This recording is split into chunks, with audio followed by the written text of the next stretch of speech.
Soc Mercedes López i soc dependenta del bar de Cinesa.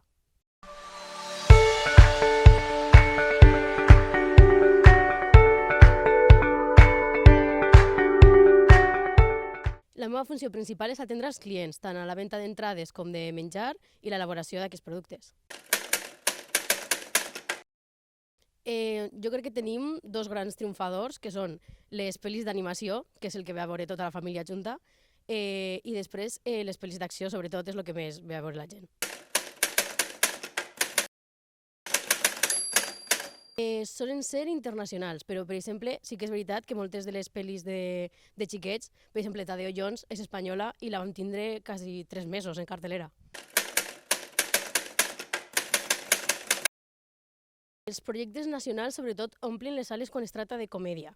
I jo crec que és perquè la gent segueix tenint un estigma cap al cine nacional, com a que només saben fer comèdia.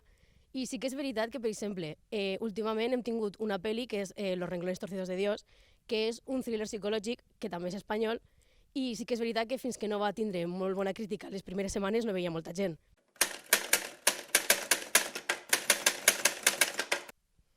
Home, jo crec que s'hauria de fer publicitat sí o sí, perquè si no, de per si, una persona no va a demanar-te una pel·lícula en valencià.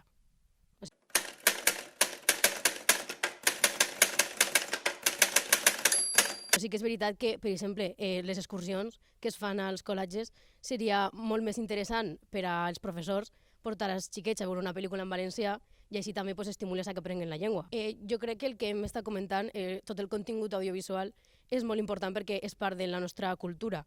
Si des de xicotet escoltes música en valencià, veus pel·lis, sèries en valencià, tindràs una tendència més natural a parlar aquesta llengua.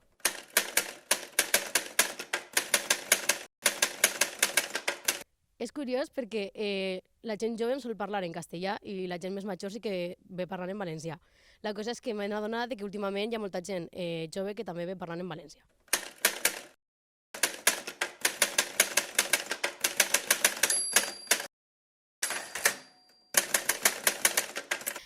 Pel·lícula, jo crec que és més difícil trobar-ne perquè totes les plataformes digitals, ja siga Netflix, Disney, el que siga, és molt difícil trobar un doblatge al valencià o al català. Però, per exemple, sí que és veritat que algunes sèries com Merlí, que s'ha gravat en català, sí que pots buscar la versió original. I una anècdota així un poc graciosa és que jo som molt friqui de Harry Potter i tinc els DVDs a casa i vaig veure que hi havia com diverses pistes d'àudio i dic, vaig a veure quins idiomes hi ha, pensant-me que seria castellà, italià, anglès. Pues hi havia 3 pistes d'àudio i estava l'anglès, el castellà i el català. I vaig dir, hòstia, i em vaig posar a veure Harry Potter en català. Així que l'últim que he vist en català ha sigut Harry Potter.